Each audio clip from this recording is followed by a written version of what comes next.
പാവയ്ക്കാത്തവരനേട്ടാ വയ്ക്കാൻ പോണേ. അതെങ്ങനെ വയ്ക്കാതെ നോക്കാം. പാവയ്ക്ക കുനാന്നരിഞ്ഞ് നല്ല ചെറുതാക്കി അരിഞ്ഞ് കേട്ടോ. അങ്ങനെ അരിഞ്ഞ് നമുക്ക് കഴുകിയിട്ടാണ് അരിഞ്ഞത്. നമുക്ക് മഞ്ഞൾപ്പൊടി ഉപ്പും കൂടി തിരുമ്മി വയ്ക്കാം കേട്ടോ.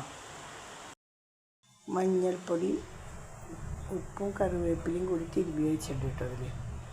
അതിൽ നമുക്ക് തോരൻ ഉണ്ടാക്കാൻ നോക്കാം. അതിന് കുറച്ച് ഉള്ളി വെളുത്തുള്ളി നമുക്ക് ക്ലീൻ ചെയ്തെടുക്കാം. കുറച്ച് തേങ്ങ ചിരവിയതെടുത്തു കേട്ടോ. ഒരു പകുതി തേങ്ങയുടെ മുക്കാൽ ഭാഗമുണ്ട്. അതായത് ഒരു മുറി തേങ്ങയുടെ പകുതിയിലധികം നാളികേരമുണ്ട് ഒരു പാവയ്ക്കയ്ക്ക്. നമുക്കത് ഒട്ടും കയ്പില്ലാണ്ട് തോരനാക്കി എടുക്കണ്ടേ. തേങ്ങ നമുക്ക് മിക്സിയുടെ ജാറിലിട്ട് പതുക്കെ ഒന്ന് ക്രഷ് ചെയ്തെടുക്കാം കേട്ടോ. ഒട്ടും അധികമാകാൻ പാടില്ല, ഒറ്റ കറക്കം ക്രഷ് ചെയ്തത് കുറച്ചധികമായിട്ട്. ഇത്രയൊന്നും ആവാൻ പാടില്ല, ഒന്ന് നുറുങ്ങാനേ പാടുള്ളൂ. എണ്ണ ചൂടായതിൻ്റെ നമുക്ക് ഉള്ളി ഇടാം. കുറച്ച് കറിവേപ്പിലയും കൂടി ഇട്ടിട്ട് ഇളക്കാം കേട്ടോ. ഉള്ളി ഏതാണ്ട് മൂത്ത് വന്നിട്ടുണ്ട്. അപ്പോൾ നമുക്ക് ചില്ലി ഫ്ലേക്സ് ഇടാം കേട്ടോ. ഒരു ചെറിയ ടീസ്പൂൺ ചില്ലി ഫ്ലേക്സ് ഇടുന്നുള്ളൂ. ബാക്കി നമ്മൾ മുളക് പൊടിയാണ് ഇടുന്നത്. ഉള്ളി മുളകൊക്കെ ഏതാണ്ട് മൂത്ത് വന്നിട്ടുണ്ട്. അപ്പോൾ നമുക്കതിലേക്ക് ക്രഷ് ചെയ്ത് വെച്ച തേങ്ങ ഇടാം കേട്ടോ.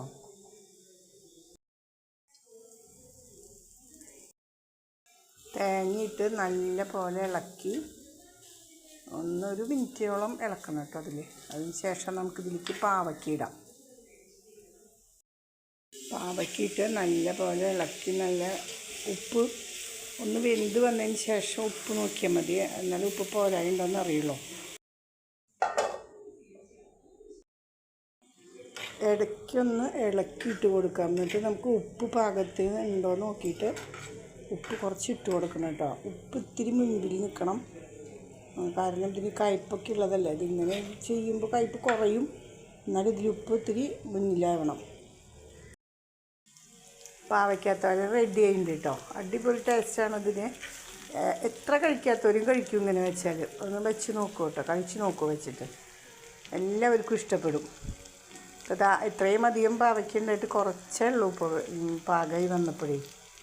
അപ്പോൾ അത് നല്ല ടേസ്റ്റാണ് കേട്ടോ. അപ്പോൾ ഈ വീഡിയോ ഇഷ്ടമായെങ്കിൽ എല്ലാവരും ലൈക്ക് ചെയ്യുക, സബ്സ്ക്രൈബും കൂടി ചെയ്തോളൂ കേട്ടോ.